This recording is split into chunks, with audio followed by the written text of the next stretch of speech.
El título del mensaje de esta mañana es El primer y más grande mandamiento. Vamos a entenderlo o tratar de entenderlo lo mejor posible. Vamos a pedirle, ya le pedimos de hecho al Señor que nos hable, pero es importante entender porque es el más importante y es el que a veces no llegamos a comprender en profundidad o en toda su extensión. Digo las dos cosas, en profundidad y en extensión del mandamiento, porque es claro y específico para con nosotros. Dice Marcos capítulo 12, verso 28. Acercándose uno de los escribas que los había oído disputar y sabía que les había respondido bien, le preguntó: ¿cuál es el primer mandamiento de todos? Jesús le respondió: el primer mandamiento de todos es: oye Israel, el Señor nuestro Dios, el Señor uno es, y amarás al Señor tu Dios con todo tu corazón y con toda tu alma y con toda tu mente y con todas tus fuerzas. Este es el principal mandamiento. Y el segundo es semejante: amarás a tu prójimo como a ti mismo. No hay otro mandamiento mayor que estos. Amén. Tome asiento. Muchas gracias.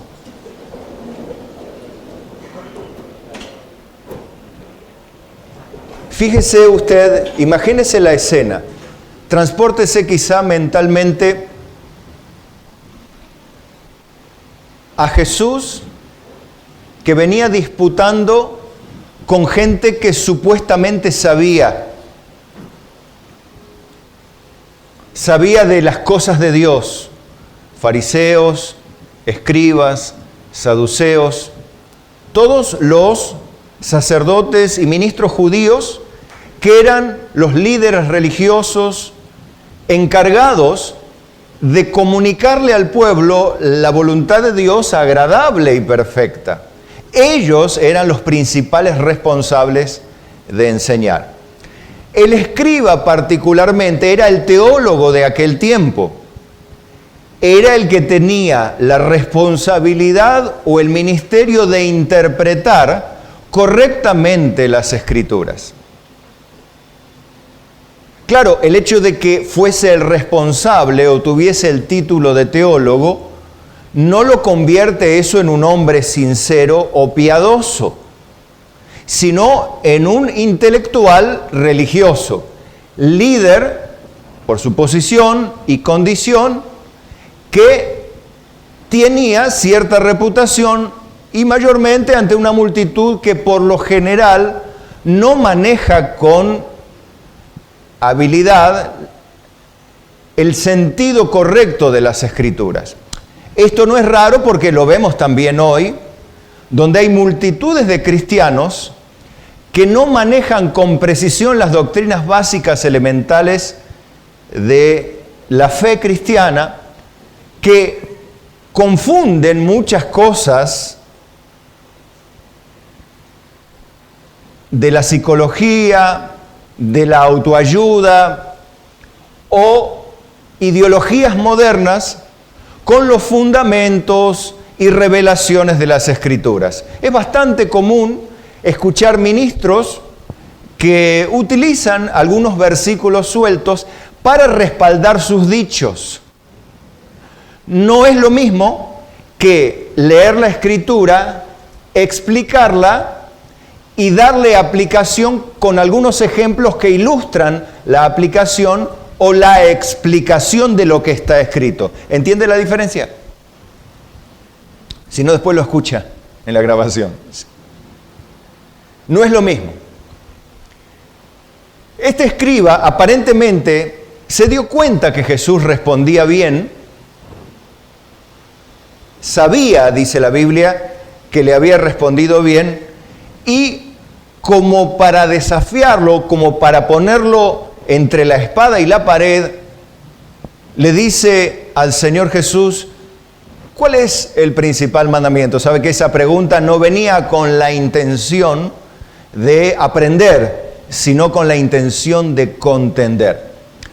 En este sentido, usted debe ser cuidadoso. Usted cuando alguien a usted le pregunta algo, o lo quiere, o siente que una pregunta usted lo pone entre la espada y la pared, o ve que la intención no es aprender sinceramente lo que usted vive y practica, es ahí donde usted debe discernir el sentido con que se hace la pregunta, y si sabe, porque debería saber, la Biblia dice que debemos estar preparados para responder a todo aquel que demande razón de la esperanza que hay en nosotros. ¿Cómo? Con mansedumbre y reverencia. Así dice puntualmente la Escritura. Pero hay que estar preparado, y para estar preparado hay que estudiar. Porque si no va terminando a decir, mira, es por fe. Tenés que creer. O en el peor de los casos, bueno, el pastor dice así. La embarró más todavía. Usted debería decir, la Biblia y Dios dice así por esto y por esto y por esto y por esto. Eso lo hace un pueblo que se prepara y que es entendido en las Escrituras. No quiere decir que usted sea un ministro, pero el hecho de que usted no sea un ministro de Dios, no quiere decir que usted o yo no tengamos la responsabilidad de entender lo que es el esencial y fundamental. Entender lo que usted cree, porque si no va a terminar siendo otro fundamentalista ideólogo, como los vemos hoy, que repiten, sobre todo los jovencitos y las jovencitas, que no tienen capacidad de interpretar texto cuando leen, pero sí saben repetir de memoria versitos con fundamentos ideológicos que no, por supuesto, no tienen apoyo científico, sino son meras frases repetidas, hechas y copiadas de gente que sagazmente utiliza la torpeza humana para captar la atención y llevarlos tras sí. No es raro, porque en la Biblia nos advierte a los cristianos que hay hombres que saldrán de entre nosotros para arrastrar tras sí discípulos. Pero ¿quiénes son los discípulos de la iglesia a quienes estos hombres que salen de entre nosotros arrastran? Aquellos indoctos e inconstantes. Por eso es tan importante ser constante en el estar expuesto a la predicación sana de la Escritura. Es importante. Usted puede decir, pastor, yo estoy cansado. Está bien. Pero si usted sigue expuesto a lo nocivo, usted se enfermará igual y no va a estar solamente cansado, sino arruinado. Entonces usted es preferible que esté cansado y edificado en la verdad y en la fe, aunque cansado, agobiado, pero entendido. Eso evitará que usted fracase en el futuro, amado hermano.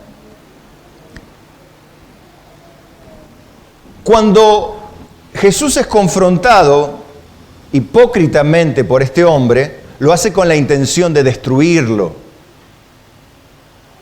o de ponerlo en ridículo.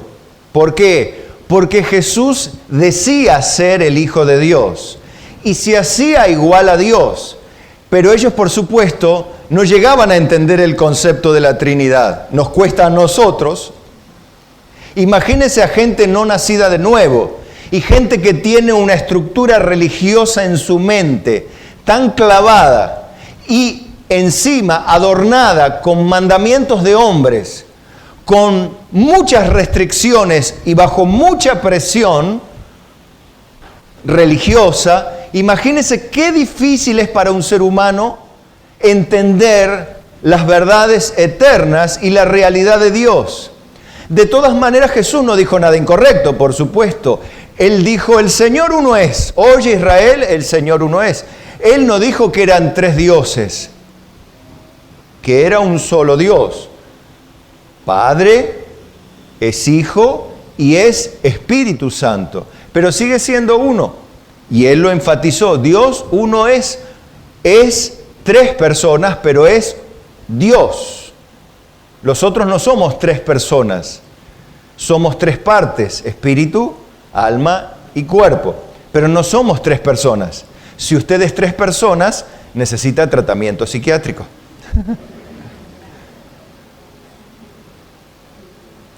Usted tampoco está en espíritu en el cielo.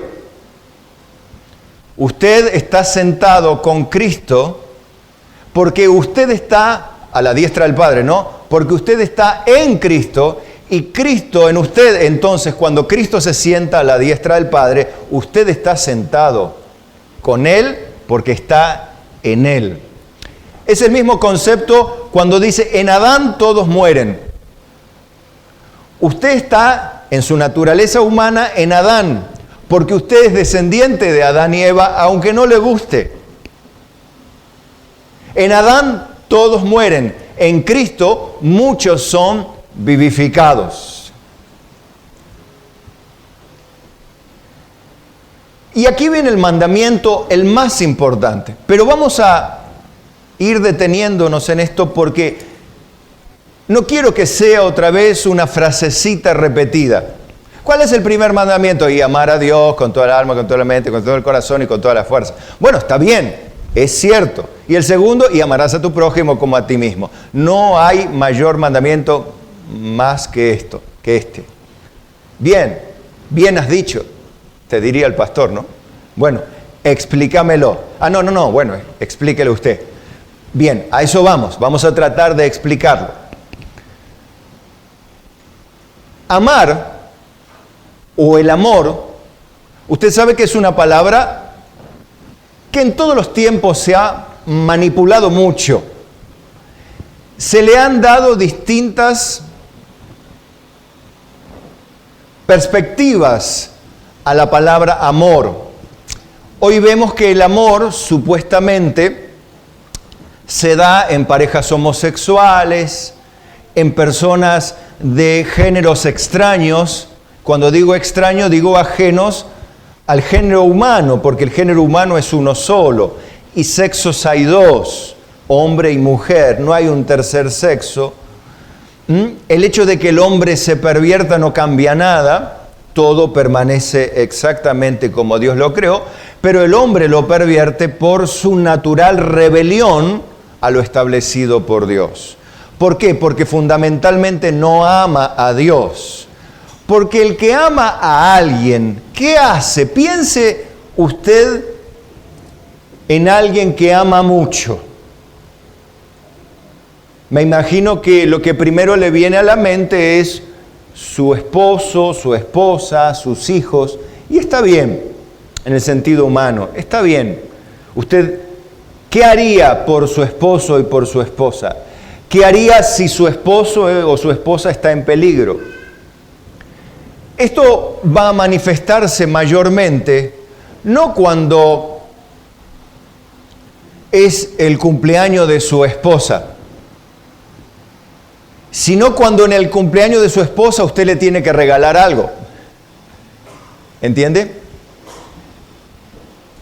¿Por qué? Porque a veces somos muy poetas a la hora de amar, pero falta la otra parte que el amor verdadero tiene.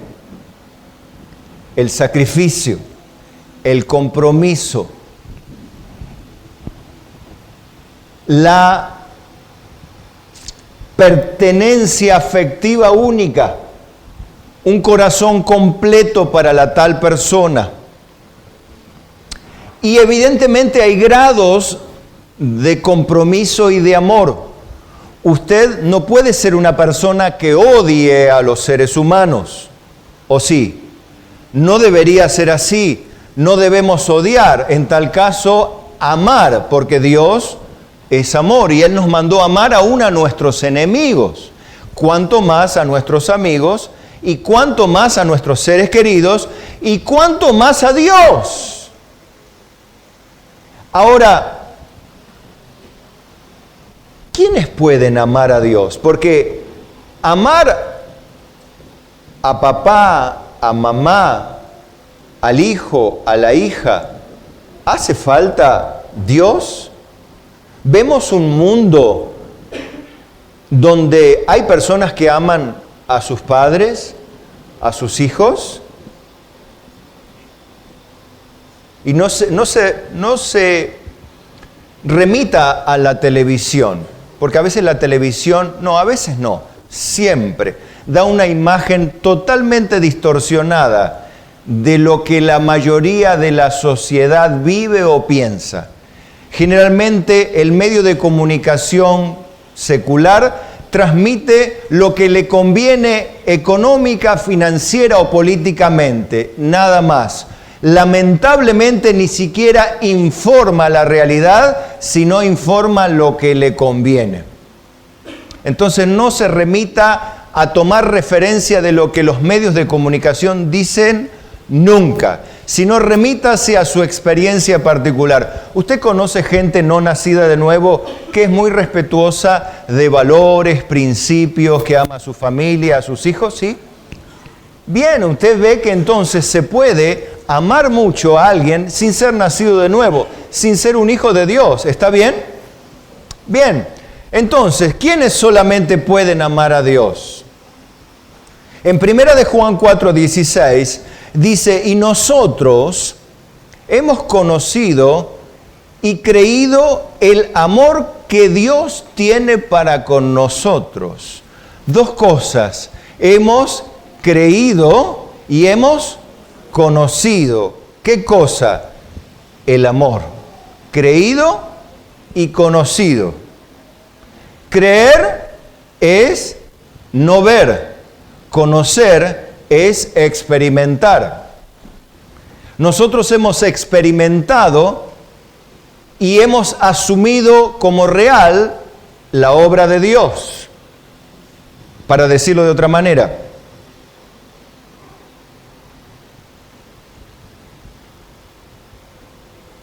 Dios es amor, y el que permanece en amor, permanece en Dios y Dios en él. Evidentemente, el amor es inseparable de la presencia continua de Dios en un ser humano, en un creyente. Un creyente tiene a Dios y Dios lo tiene a él. Y si Dios lo tiene a él y él tiene a Dios, ese creyente tiene amor. ¿Pero qué amor? El amor que ama en los términos de Dios, el amor que trasciende lo humano. El amor al que hacíamos referencia hace un ratito, de los conocidos que usted tiene, no es un amor que trasciende al humano porque es humano y está bien, es parte del afecto natural y es parte. ¿Por qué? Porque las personas no son nacidas de Dios y tienen la capacidad de amar a sus seres queridos. A ver, ¿cómo responderían esa pregunta? Porque es una realidad que hay personas que aman a sus seres queridos. A ver, ¿quién tiene la respuesta a esa pregunta? ¿Por qué aman si no nacieron de Dios? Porque la verdad es que no nacieron de Dios. Bien, porque el hombre fue hecho a imagen de Dios. Y si bien su naturaleza está corrompida, no está eliminada o destruida. Queda todavía un resto, queda evidencia de la hechura de Dios. Queda evidencia de lo que Dios hizo en nosotros. Se ha corrompido la creación, pero no se ha destruido totalmente. Entonces el amor está en el ser humano. Ahora, el odio no es de Dios, la envidia no es de Dios, la codicia no es de Dios. Eso es fruto de la carne o manifestación de la naturaleza pecaminosa. ¿Está bien? Qué bueno que estamos aprendiendo.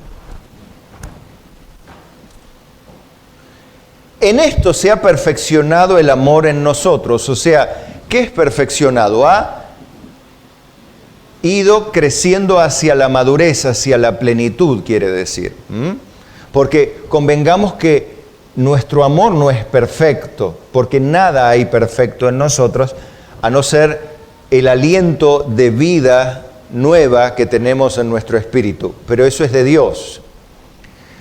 Pero ¿para qué es ese amor que se ha llegado a la madurez en nosotros? Para que tengamos confianza en el día del juicio, pues como Él es, así somos nosotros en este mundo. Fíjese dos cosas aquí.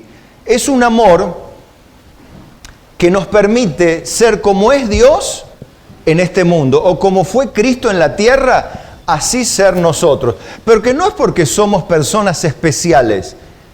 ¿Por qué? Porque Dios está en nosotros y su Espíritu está en nosotros. ¿Y cuál es el fruto del Espíritu? El primer fruto. Amor. No el primer fruto, sino el primer elemento del fruto del Espíritu. Porque el fruto del Espíritu es uno. Tiene varias facetas: amor, gozo, paz, paciencia, benignidad, bondad, fe, templanza y mansedumbre. Como una hermosa piedra preciosa, podríamos ilustrarlo con sus diferentes facetas, una más linda que la otra. Como usted tiene diferentes perfiles, uno más lindo que el otro. ¿Le gusta mirarse al espejo? ¿De qué perfil le gusta? ¿De este, de frente, de abajo, de arriba? Bueno, convengamos que nosotros no somos nada bellos, ¿sí? Bueno, algunos de ustedes son más lindos. Gracias a Dios por ese don. Pero con todo, el que es perfectamente bello es Dios. Y su Espíritu Santo es absolutamente bello, y por donde lo mires es lindo, porque el gozo es lindo, la paz es linda, la paciencia es linda, la benignidad es linda, la bondad es linda, la fe es linda, es todo lindo, y cuando es de Dios es perfectamente lindo, precioso y maravilloso. Y está en nosotros. Y al estar en nosotros, se desarrolla en nosotros por la gracia de Dios. Porque Dios produce en nosotros el querer como el hacer según su buena voluntad. ¡Qué lindo que es esto! Entonces, de alguna manera podemos descansar en que Cristo se manifiesta en nuestra vida. Por eso es tan importante la relación con Cristo. Porque cuando nosotros permanecemos en Él, llevamos mucho fruto y podemos ser así sus discípulos. Entonces expresamos lo bello de Dios porque permanecemos en Él. Podríamos decir, permanecemos a sus pies, permanecemos en oración, permanecemos escuchando su palabra, en comunión con el pueblo, participamos regularmente de la Santa Cena, participamos del trabajo comunitario o el trabajo común, de la predicación de la palabra, del apoyo mutuo, de la edificación mutua. Permanecemos en Dios, no estamos ajenos a la vida de Dios. Y en la medida que más nos integramos, más fruto llevamos. Cuanto más lejos estamos, y es más probable que tengamos menos fruto. Ahora, esa relación profunda hace que tengamos confianza en el día del juicio. ¿Por qué? Porque no es lo mismo que te juzgue un extraño que te juzgue. Por ejemplo, tu papá, vamos a hacer una analogía, que es el juez, y vos sabés que tu papá es un hombre recto, que no hace acuerdos corruptos con nadie. Vos conocés a tu papá porque te crió, te amó, te educó, y te conoce muy bien tu papá, y justamente es el que toca que te juzgue. ¿Cómo vas a estar si toda la vida has amado a tu padre y te has relacionado con él? Súper tranquilo. ¿Por qué? Y yo sé quién es mi papá.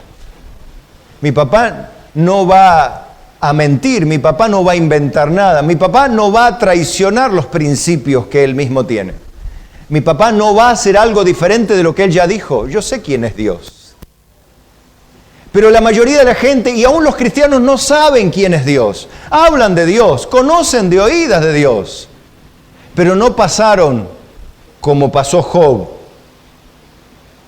por lo que pudo decir al final de todo lo que pasó: de oídas te había oído, mas ahora mis ojos te ven.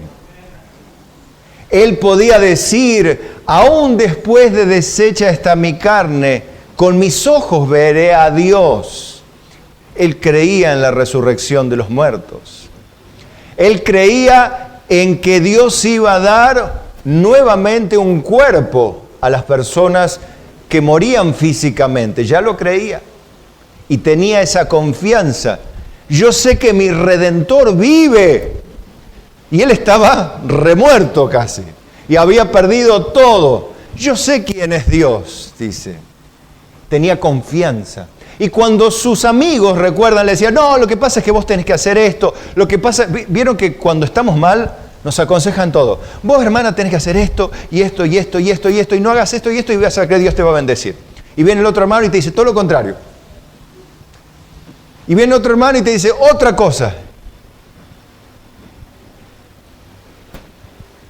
Entonces vos estás confundido, pero en tu corazón, si vos amás a Dios, no temés que Dios te castigue o te destruya o te fulmine, porque vos sabés que tu Redentor vive. Vos sabés quién es Dios, ¿o no? Claro que sabés. Bien, bien. Entonces, ahí está el punto. En el amor no hay temor, sino que el perfecto amor, o sea, el de Dios, echa fuera el temor, porque el temor lleva en sí castigo, donde el que teme no ha sido perfeccionado en el amor. Evidentemente, la persona que tiene miedo que Dios le destruya, o miedo de irse al infierno, es porque todavía no ha madurado en su amor o no tiene a Dios. Tiene miedo, tiene dudas, tiene severas dudas en su alma, y sobre todo en tiempos de aflicción, de tribulación o en peligro de muerte. Tiene realmente miedo. Pero los que tienen el amor de Dios tienen la capacidad de vivir en paz. Y como dice finalmente el verso 19, nosotros le amamos a Él porque Él nos amó primero. Bien, entonces, primer parte que es súper importante en este concepto del primer y más grande mandamiento. ¿Quiénes y por qué pueden algunas personas amar a Dios por sobre todas las cosas? ¿Por qué pueden? Porque recibieron el amor de Dios, experimentaron, conocieron y viven, digan conmigo, y viven experimentando el amor de Dios. O sea, viven en una relación continua, no eventual, sino continua, diaria, constante. De la misma manera que una rama está unida a un árbol, el pámpano unido a la vid, ¿y cuándo da fruto? En cada temporada. ¿Por qué está unido? Siempre, todos los días. Una rama no puede estar unida un día y separada otro día. Separada 3 días, unida uno. O unirla los domingos, vamos a decirlo así para hacer una analogía con nuestra vida, y separarla de lunes a sábados. ¿Cuándo va a dar uvas esa rama? Nunca. Es más, lo más seguro es que se seque pronto. Evidentemente, la analogía de la vid, los pámpanos y el fruto tiene que ver con una relación constante, un flujo constante. Esto en la naturaleza es así. Tiene que haber un flujo constante y en diferentes niveles. Usted necesita de un flujo, y no exagero en esto, usted necesita un flujo constante de comida en su tracto digestivo, ¿o no? ¿O no? Constante no quiere decir comiendo a cada rato, ¿no? Usted entiende, a eso quería decir, no. Usted necesita un flujo constante de comida, de agua. ¿Qué pasa si usted no bebe agua después de 3 días? Ya entra en deshidratación y corre peligro de muerte. Usted necesita flujo continuo de aire con un porcentaje preciso de aire entre los gases de la atmósfera. ¿Alguno sabe qué porcentaje necesitamos de aire para respirar normalmente? ¿Cuánto porcentaje de oxígeno, necesitamos? ¿Ah? 17% de oxígeno. Si tenés más del 17 te hiperoxigenás y si tenés menos de 17 te morís.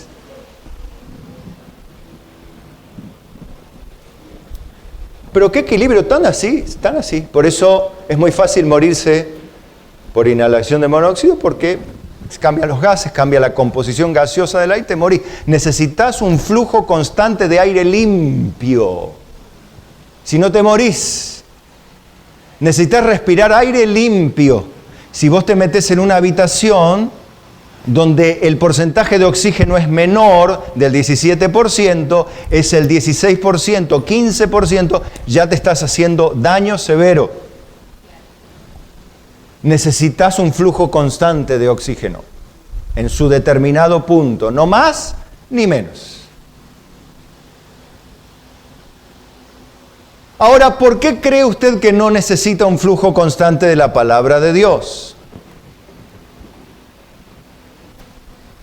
¿Qué le hace pensar que Dios le diseñó a usted con la capacidad de mantener el aire una semana? ¿O con la capacidad de no beber agua en un mes? Mentira. Sí, yo puedo, no te creo. Yo puedo vivir sin estar leyendo la palabra de Dios, no te creo. Vivir, latir tu corazón va a vivir, pero espiritualmente vas a estar muerto, seco, fruto del Espíritu, nada. No te creo. ¿Por qué no te creo? Por el diseño de Dios. El diseño de Dios requiere un flujo constante de su palabra y de una relación amorosa, genuina, nacida de adentro. Y ahora vamos a ver de adentro por qué. Y no solo de afuera. Porque de afuera también. Si alguno cita el versículo, dice, no, porque Jehová no mira lo que mira el hombre, Jehová mira el corazón.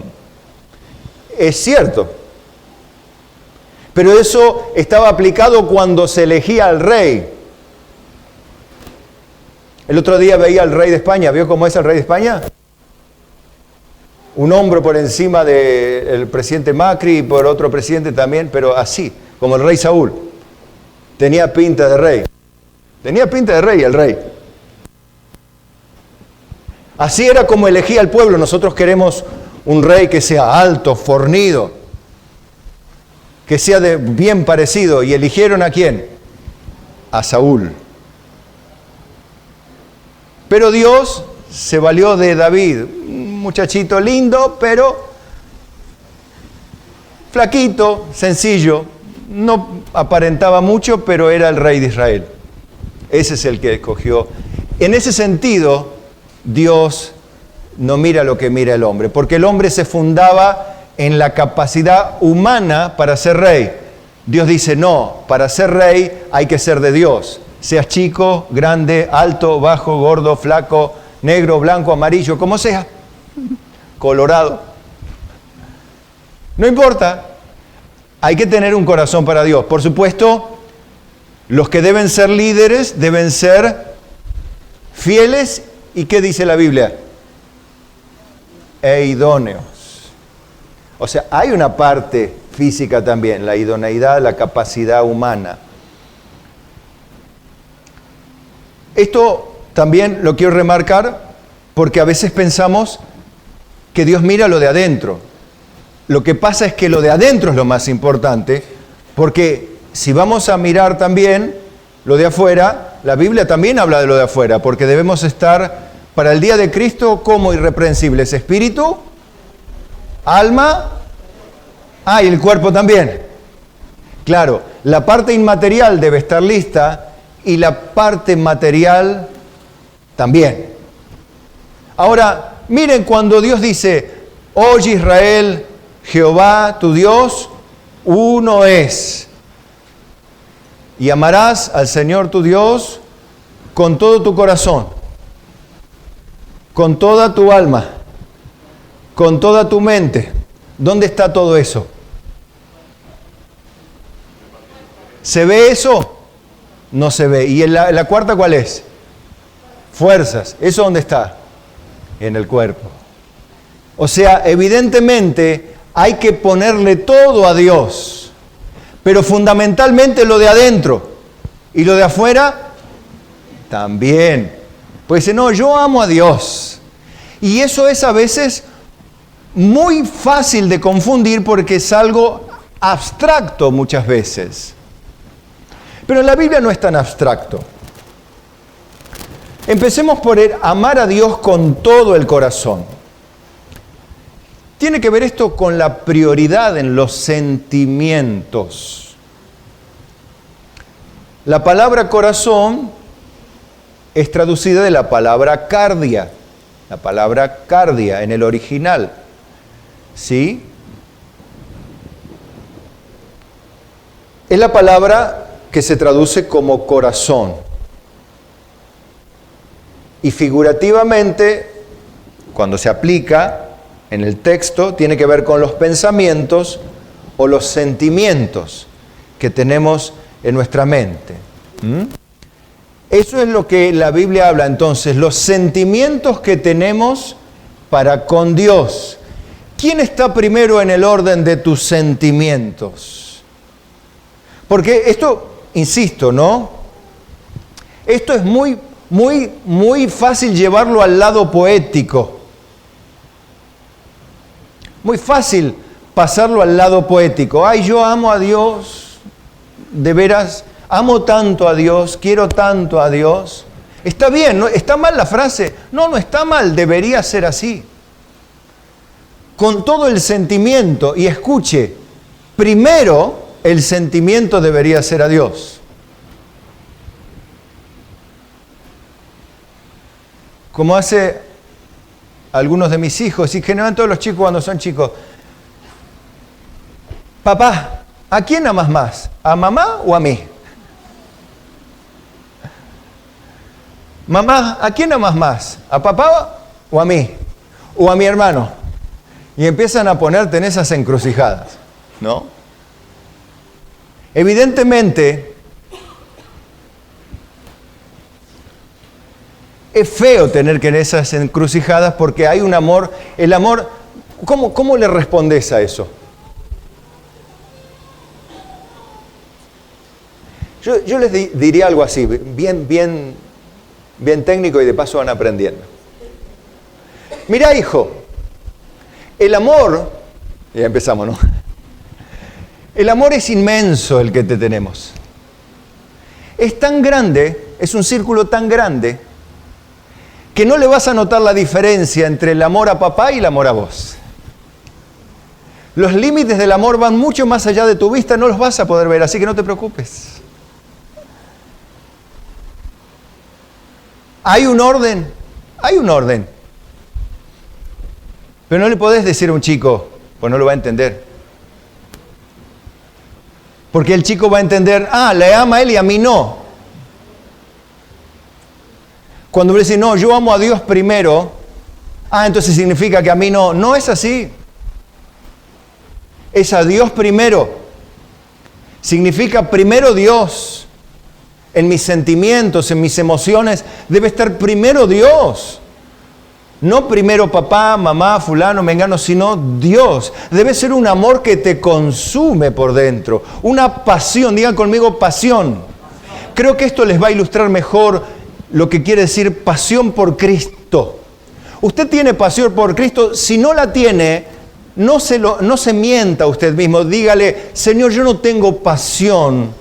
No estoy cumpliendo esta parte del primer mandamiento. Necesito tener sentimientos, pensamientos apasionados con Dios. A ver si lo entiende. Los enamorados o los que han experimentado el enamoramiento saben que los pensamientos a veces del amor son perturbadores. ¿Cuántos estuvieron enamorados? Dígame la verdad. Si continúa o no, no importa. Yo sí, pero no importa.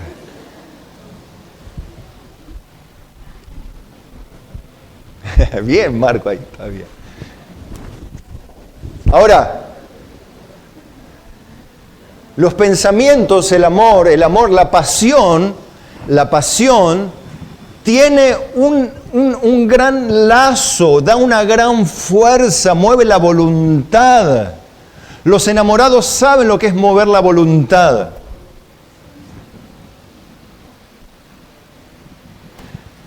Les doy un ejemplo, ya se los conté, pero yo tenía, los que conocen de motos, saben lo que es una Zanelita 48.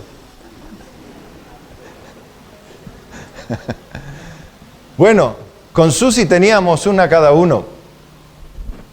Y yo me iba a cenar a la casa de Susi, donde estaba Elba, mi suegra que está aquí, y Pini que está en la presencia del Señor, ya está disfrutando. Iba a la casa de mi novia, en Mar del Plata, 90% humedad, y volvía después de cenar a las 12 de la noche, volvía para mi casa en la Zanelita 48, con 2 grados bajo cero, 90% humedad, 11 kilómetros en moto. Imagínense cómo volvía a esa hora de la noche. Yo usaba papel de diario en el pecho, pasamontañas, anteojos, gorro, guantes, botas, todo para tratar de evitar el frío y viajar 11 kilómetros de ciudad, deteniéndome en semáforos, pasando, iba todo lo que daba la Zanelita. A todo lo que daba. Pero, ¿qué era lo que me movía a hacer semejante cosa a tal hora de la noche? El amor. El amor, la pasión. La pasión por ella. La pasión que todavía me mueve.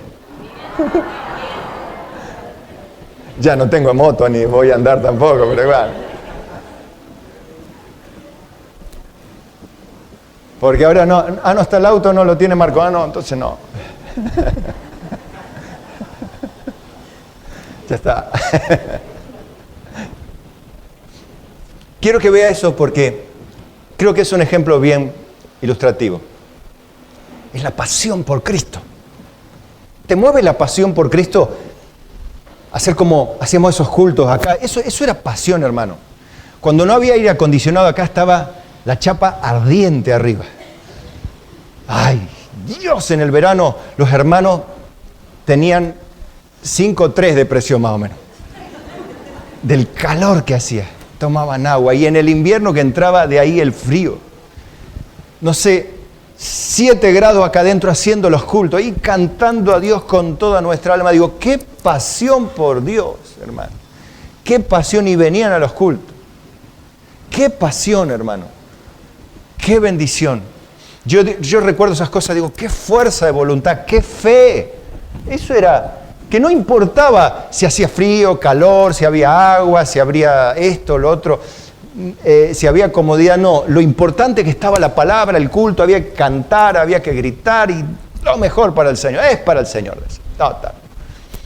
Bien, esas cosas, hermano, son quizá la evidencia de esa pasión. Creo que la palabra que describe amar a Dios con el corazón tiene que ver con pasión por Cristo. Hoy usted está entendiendo si quebranta o no el primer y más grande mandamiento en esta faceta.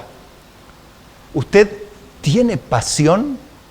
Queda la pregunta suspendida. Si no la tiene, pídala. Si la tiene, auméntala. Amén. Segundo aspecto del primer y más grande mandamiento. Amar a Dios con toda el alma. Esto tiene que ver con los valores en orden. Esta es la palabra suye o suje en griego, que se traduce como aliento. Se traduce como ese lado de vitalidad, la vitalidad de uno, la vida de uno. Lo que tiene valor para uno, la vida.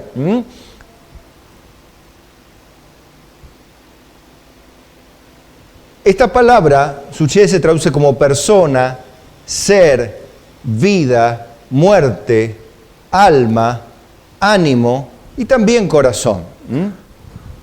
Ahora, me olvidé de presentarles un versículo simplemente como dándole cierre a la anterior faceta. Ponémelo, por favor, para que vea los sentimientos, la pasión. ¿Por quién está orientada primero? El versículo anterior, por favor, de corazón. ¿El versículo que corresponde a esto? No. A ver, si dije mal yo, me expresé mal. Mateo 10:34, ¿estaba bien? ¿Sí? Bueno, no penséis, ahí está, no penséis que he venido a traer paz a la tierra. No he venido a traer paz, sino espada. Porque he venido para poner en disensión al hombre contra su padre, a la hija contra su madre y a la nuera contra su suegra. Qué lío acá, ¿no? Qué lío. Bien.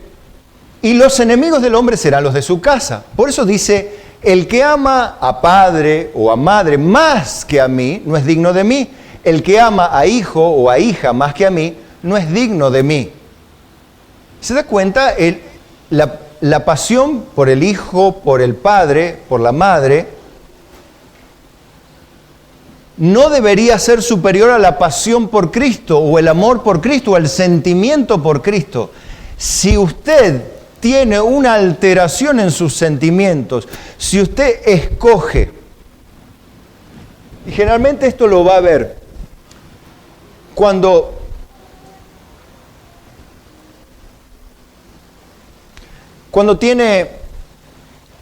usted es joven, tiene personas a quienes escoge para que un día, si Dios permite, sea su novio o su novia. Usted no puede amar a dos novias. ¿Por qué? Porque la naturaleza humana, amar en el sentido correcto, digo, ¿no? Porque ser mujeriego, los hombres pueden ser mujeriegos. ¿Y cómo se dice la mujer que anda con muchos hombres? Bueno, no importa.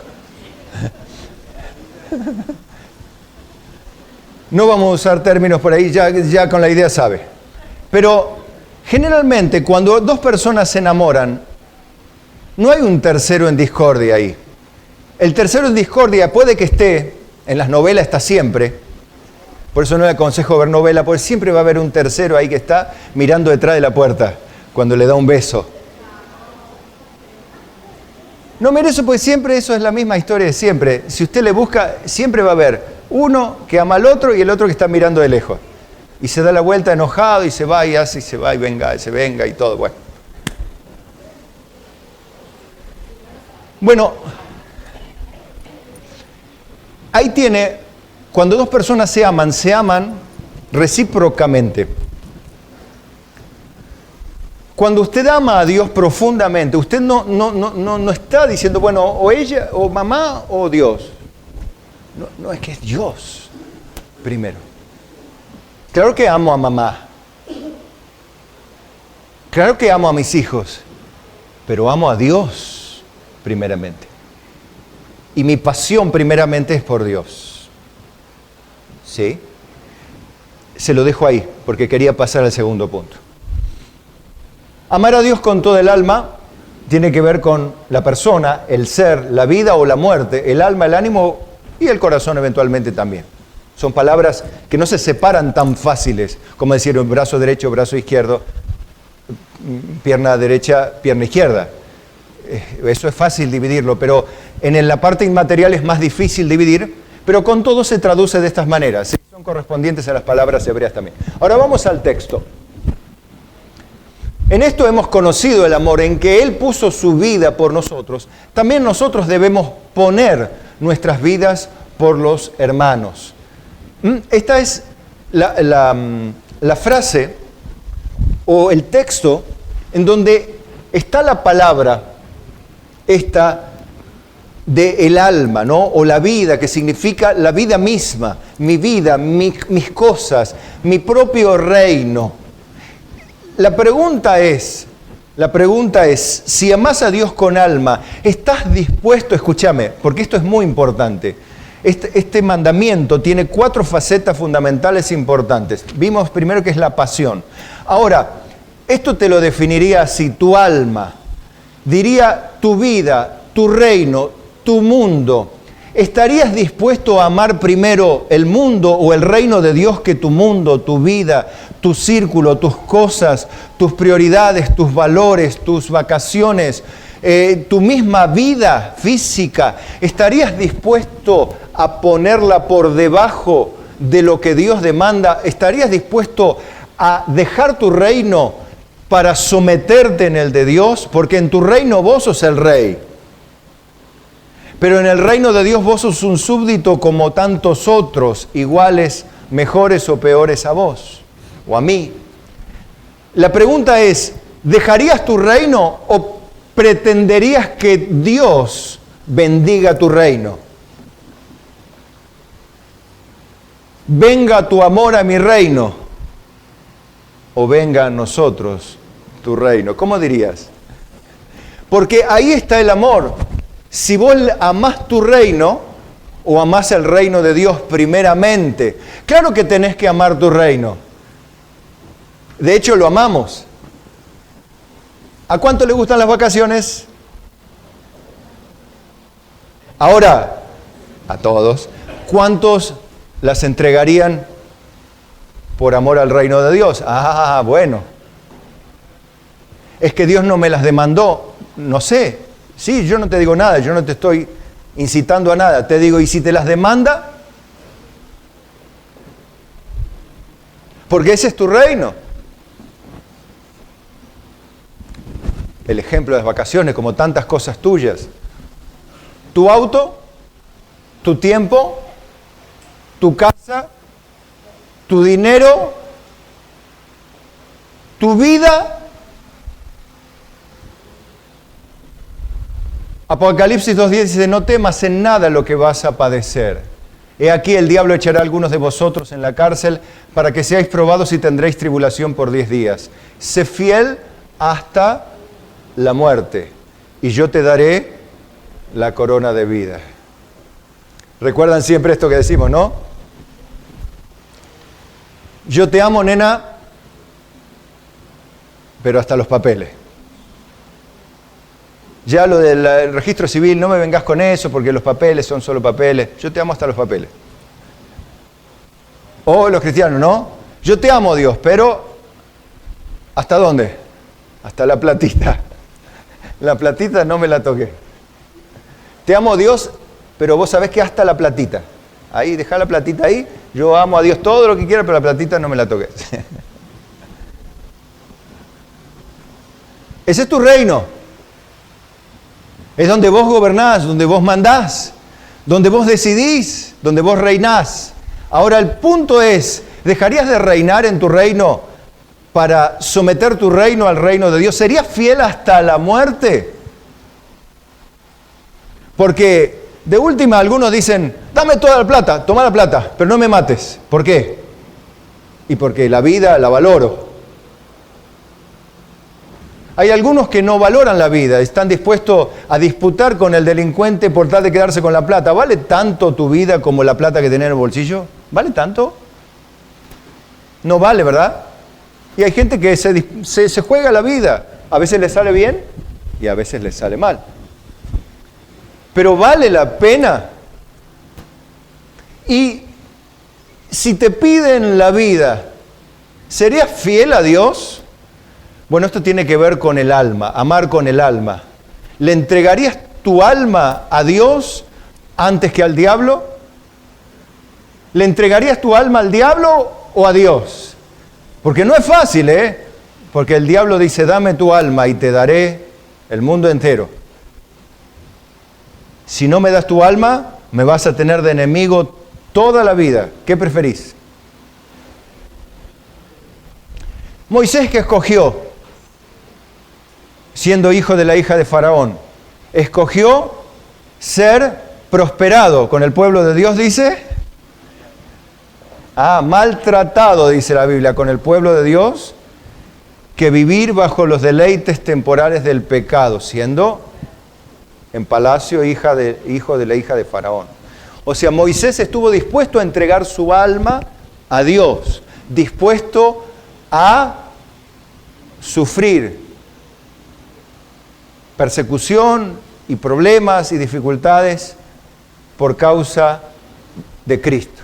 Ahora, otra vez la pregunta, ¿el amor a Dios te lleva a dejar tu vida en el servicio en la iglesia, sufrir los efectos de las relaciones humanas? Levante la mano en quien, y sea sincero, sincero, pero ni con ánimo malo, sino con un ánimo divertido inclusive. ¿Quién tuvo problemas en esta congregación con un hermano de esta congregación en algún momento en su vida aquí? Levante la mano. Levante. ¿Quién tuvo problemas? ¿Alguna disputa, algún desacuerdo? No sé. Vamos. Qué mentiroso que son.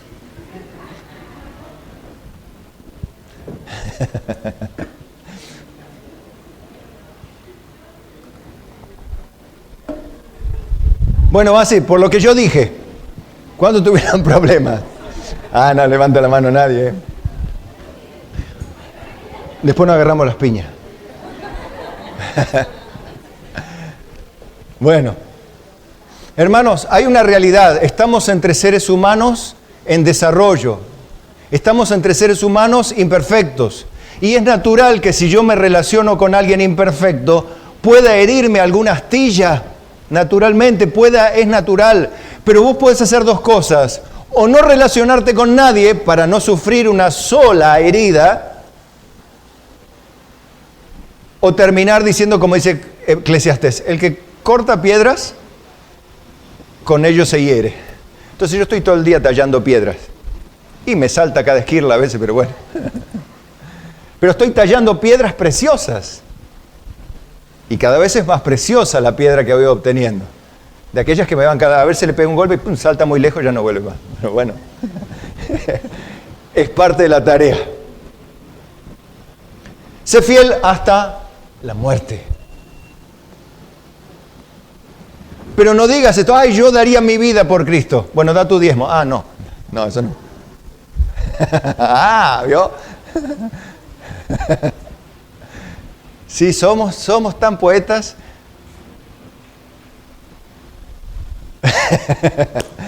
Bien, hasta la platita. Bien, sigamos. Amar a Dios con toda tu mente, con ejercicio de la razón y las facultades mentales. Aquí todos tienen razón, usan la razón, en mayor o menor medida usan sus facultades mentales. Algunos tienen más, otros tenemos menos. Pero esto tiene que ver con la mente. Dianoia es la palabra. Pensamiento hondo. Propiamente dice la facultad mental o su disposición. Por implicación a su ejercicio de entendimiento, mente y pensamiento. Así se traduce. O sea, vos pensás en Dios, fíjate, estamos viendo, ¿no? Vimos corazón, alma, y ahora estamos viendo mente, pensamientos, razón. Tu mente está ejercitándose para comprender lo que Dios quiere. Estás escogiendo lo correcto, decidiendo lo correcto.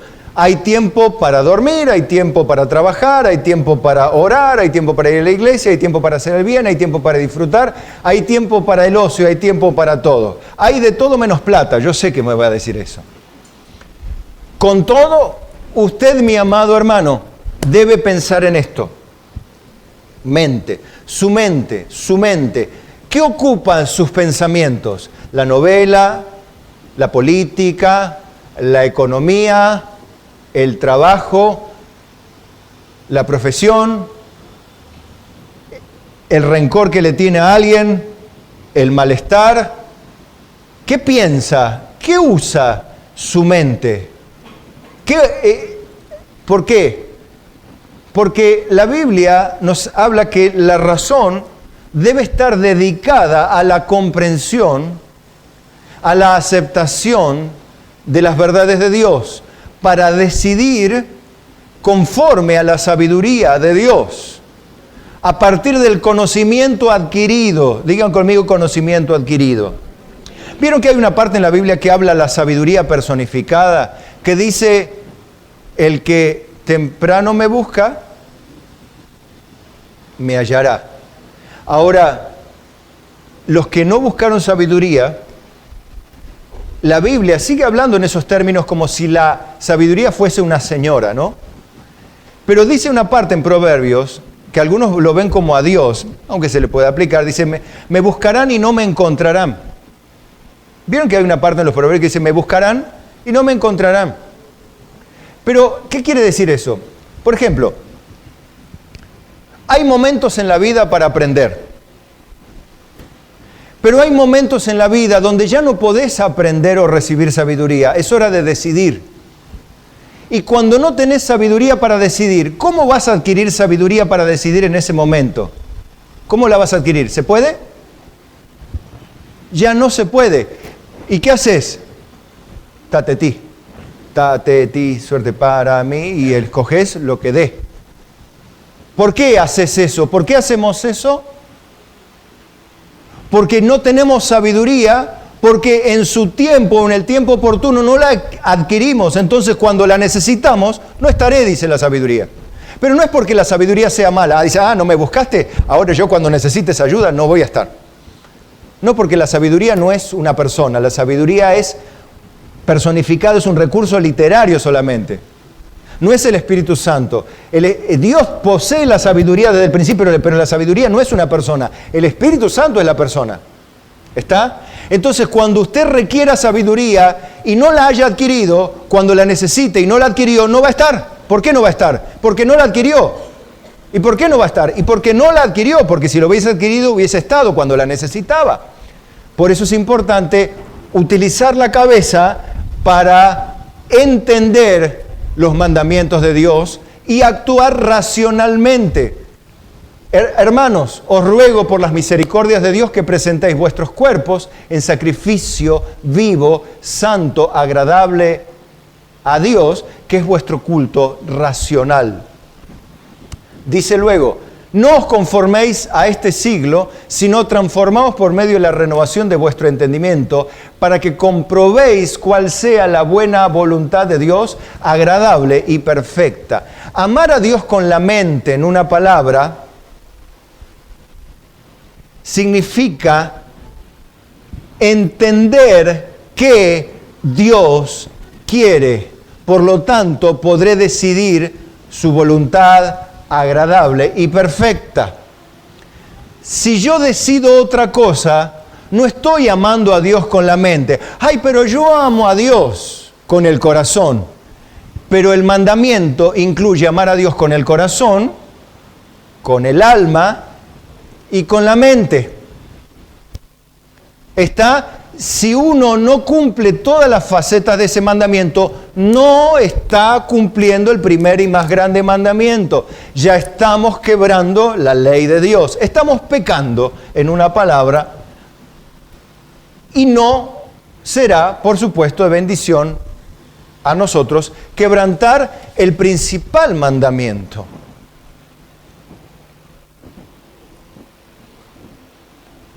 Efesios 4:17 dice, esto pues digo y requiero en el Señor, que no andéis como los gentiles, que andan en la vanidad de su mente. ¿Qué es la vanidad de la mente? A ver, alguien que lo describa con una frase más coloquial. Pensando tonterías, pensando cosas superfluas o cosas vanas, sin sentido, que no edifican, no aprovechan para nada, que son solo vanidades. Así anda el mundo pensando nada, cabezas huecas, cabezas que las compararía a un frasco de caramelos, a un termo. ¿Vos qué haces en el termo? Metés lo que entra y lo cerrás, nada más. ¿Qué pasa si en el termo no pones nada? ¿Qué tenés? Nada. Bueno, así hay mucha gente que tiene un termo acá arriba, pero vacío. Ni siquiera conserva el aire. Bueno, ¿por qué? Porque tienen el entendimiento entenebrecido. ¿Entenebrecido qué quiere decir? Oscurecido. ¿Oscurecido qué quiere decir? Sin luz. ¿Sin luz qué quiere decir? Sin verdad de Dios. Sin revelación de la Escritura. Sin Biblia. No tienen Biblia en la cabeza. Entonces, como no tienen Biblia en la cabeza, tienen aire. Ojalá tuviesen neuronas alineadas. Bien, por estar teniendo un entendimiento sin Biblia, una mente, una memoria sin Biblia, pues esto lo paso a términos más nuestros. Digan conmigo, memoria sin Biblia. Bien, son ajenos a la vida de Dios, pero ¿por qué razón? Por la ignorancia. O sea, ¿cómo van a vivir la vida de Dios si la ignoran? ¿Y por qué la ignoran? Por el corazón duro, porque resistieron la verdad. Resistieron al oír, dijeron, no quiero esto. Su voluntad la dirigieron en otra dirección. Ellos no tienen una mente que ama a Dios. Usted, mi amado hermano, fíjese, ¿cómo tiene el entendimiento? ¿Tiene Biblia adentro? Amén. Quisiera escuchar que sí. Yo creo que sí, porque cuando hacemos algunas preguntas, los hermanos me responden y digo, esa es mi iglesia. Dije, gracias, Señor. Hermosa es la heredad que me ha tocado y cada vez se está poniendo más linda. Amén. Bien, pero no están ajenos a la vida de Dios. Gracias a Dios que no tenemos una iglesia que un hermano está en pareja con el otro, vive acá, este se cambia de novio, se pelea con la novia, lo engaña con otra, y este cae en pecado con esta, este con el otro le miente, el otro le estafa, el otro le mete el perro, el otro le busca la quinta pata y resulta que tenía 6. Bueno, una cosa. Una iglesia que es un conventillo. Gracias a Dios, este no es nuestro caso. No es un conventillo, sino es la casa de Dios. Es templo del Espíritu Santo. Morada de Dios en el Espíritu para la gloria de Él. Esa es nuestra congregación y así debemos preservarla. Bien. Finalmente, Efesios 4:23 dice, y renovaos en el espíritu de vuestra mente y vestíos del nuevo hombre, creados según Dios en la justicia y la santidad. ¿Pero de qué? De la verdad, de la palabra de Dios, de la Biblia. La verdad podríamos hacerla sinónimo con la Biblia. Las personas son creadas según Dios en la justicia y la santidad de la Biblia. Véalo así. Debemos tener una mente que practica la vida bíblica, una mente que piensa en cómo vivir en términos bíblicos. Eso está bueno. Bueno, pero eso hay que renovarlo, hay que ejercitarlo. Cuando yo tengo una mente diferente a la que tenía antes, llena de decisiones sabias y razonamientos congruentes con la Biblia, entonces estoy amando a Dios con la mente. ¿Entiende cómo amar a Dios con la mente? O sea, es dedicarle tiempo, dedicarle el mayor espacio. A mí me gusta la electrónica, me gusta la radio, me gusta algunos deportes, a mí me gustan. Pero, ¿qué es lo que ocupa espacio en mi mente realmente? Dios. Yo estoy en casa y pienso en Dios, pienso en su palabra, porque primero es mi trabajo, pero también es mi pasión. pero también es mi vida, pero también es mi razón que está dedicada a la palabra de Dios. Entonces, ¿cómo yo amo a Dios con la mente? Con una mente que está transformada, que le dedica tiempo, espacio, memoria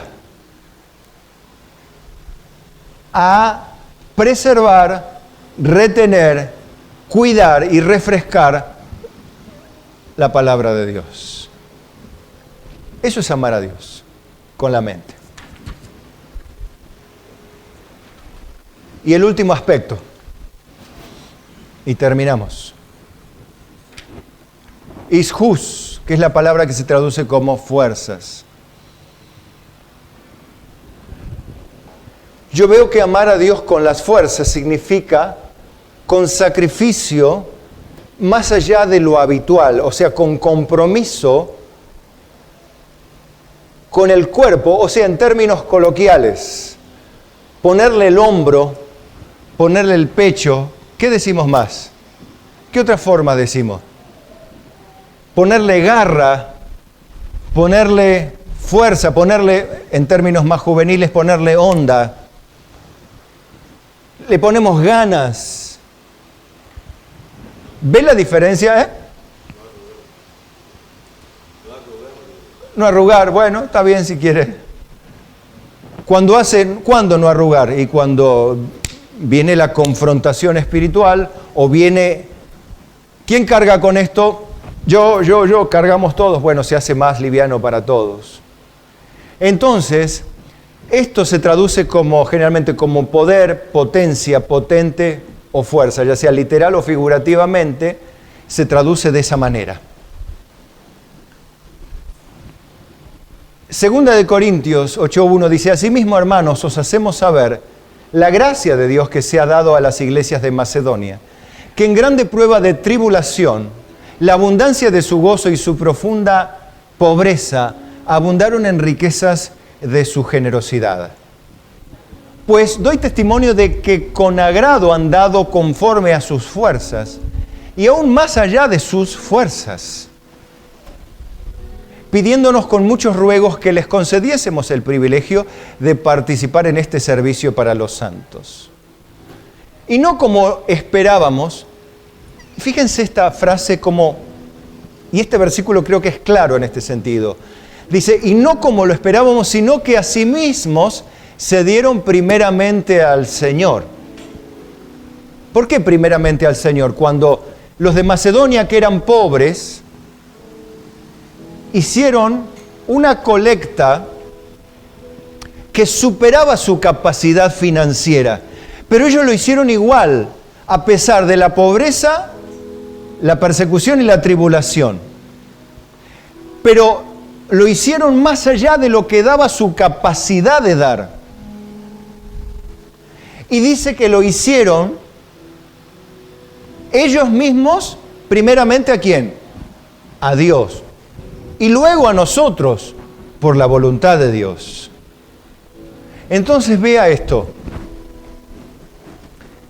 Hay una parte que tiene que ver con el esfuerzo que uno hace. Y fíjense, el tiempo que representa: dinero, esfuerzo, sacrificio, trabajo, lágrimas, sudor. ¿Cómo lo podría representar al dinero? Porque son casi sinónimos. Hasta alguno dice, me rompí el alma trabajando. ¿Qué significa esta frase? Que me quedé todo dolorido de trabajar para juntar y tener lo que tengo. Bueno, eso le dice a usted lo que significa amar a Dios con las fuerzas. Pregúntate. Estas son todas preguntas, no son acusaciones, mi amado hermano. Por favor, No es mi espíritu andar diciendo, ustedes saben que no, que yo soy el perfecto y ustedes los imperfectos. No. Sino esto, hacerte ver qué implica amar a Dios, que no es una palabra así tan poética solamente, que es muy seria. Y el mandamiento es tan serio que tiene 4 facetas fundamentales. no es no matarás. ¿Qué significa no matarás? Que no lo hagas y punto. Pero el primer y más grande mandamiento no es amarás a Dios y punto, sino amarás a Dios con toda tu alma, con toda tu mente, con todo tu corazón y con todas tus fuerzas. O sea, es un mandamiento complejo, que cumplirlo requiere mente, cuerpo, espíritu, voluntad, emociones, vida, alma, dinero, fuerza, intelecto, capacidad, dones, talento, todo. Amén. Todo hay que hacer y tener y poner para cumplir el más grande y primer mandamiento. Ahora, yo creo que es suficiente para entender. Si hacemos un repaso, vamos a hacerlo juntos. Y los músicos ya aquí con nosotros, los hermanos preparados para la cena. Vamos a ver, el primer y más grande mandamiento. ¿Quiénes solamente lo pueden cumplir? Los nacidos de Dios, nacidos de nuevo. ¿Amén? Los que no son nacidos de nuevo no lo pueden cumplir. Bien, los que lo pueden cumplir, ¿cómo lo deben cumplir? Amar a Dios con el corazón significa con pasión. Amar a Dios con el alma significa valores en orden. Valores en orden. Amar a Dios con toda la mente implica amarlo con la razón, con los pensamientos, con la memoria, con el intelecto. Y finalmente amar a Dios con todas las fuerzas, que significa sacrificio, compromiso. Y más allá de eso, todo lo que dé nuestro cuerpo y nuestra capacidad terrenal, darla a Dios. Si es así, si lográs que sea así, entonces estás cumpliendo la ley de Dios. No hay otro mandamiento más alto. Jesús dijo, y si amás al prójimo como a tú mismo, esto es toda la ley, ¿y qué? Y los profetas. O sea que estás cumpliendo con Dios si cumplís el primer y segundo mandamiento. Pero entonces dejamos un versículo desafiante. Lucas 14:33. Así pues, cualquiera de vosotros, le está hablando a gente que lo está escuchando a Jesús, que no renuncia a todo lo que posee, no puede ser mi discípulo. Buena es la sal, mas si la sal se hiciera insípida, ¿con qué se sazonaría? ¿O con qué se sazonará? Ni para la tierra, ni para el muladar es útil. ¿Qué es el muladar? Basurero. O sea, ni para la basura sirve. ¿Por qué? Porque hace que la basura no se descomponga encima. Complica el asunto ahí. Ni para la tierra, porque tierra con sal no crece nada. Basurero con sal no se descompone nada. Pero si la sal insípida, una sal que no tiene sabor, lo único que hace es estorbo, estorba en todos lados. Hermano, por favor, qué terrible es esta analogía que hace el Señor. Si yo no soy discípulo de Cristo, no sirvo para nada.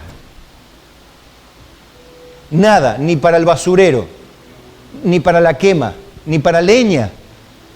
Qué triste, hermano. ¿Vos qué sos? Siervo inútil. Ah. ¿Por qué? ¿Qué hace el siervo inútil? Hace todo lo que se le mandó. Y si hace todo lo que se le mandó, ¿por qué es inútil? Otro día se los cuento. Quédense con las ganas.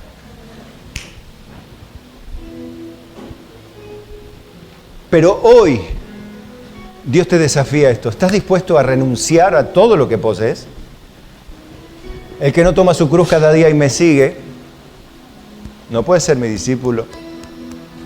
Claro, y esto es amor, hermano. Cristo, ¿por qué fue a la cruz? Y de tal manera amó Dios al mundo, que dio a su Hijo unigénito, pero no lo dio para trabajar un cuadradito de tierra, lo dio para ser sacrificado en la cruz.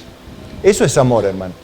Darlo todo, todo, todo por alguien, todo por el Padre, todo por el pueblo de Dios.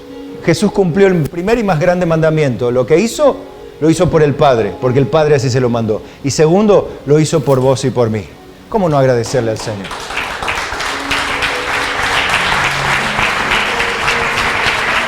Aleluya. Bueno es Dios. Bueno es Dios.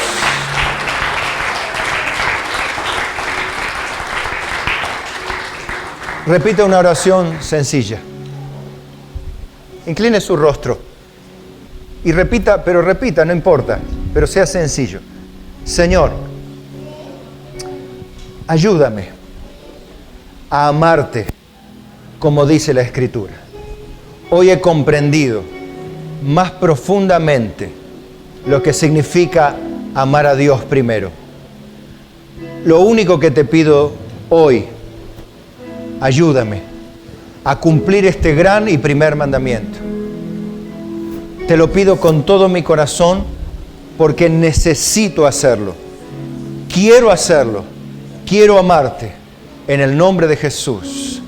Amén. Amén y amén.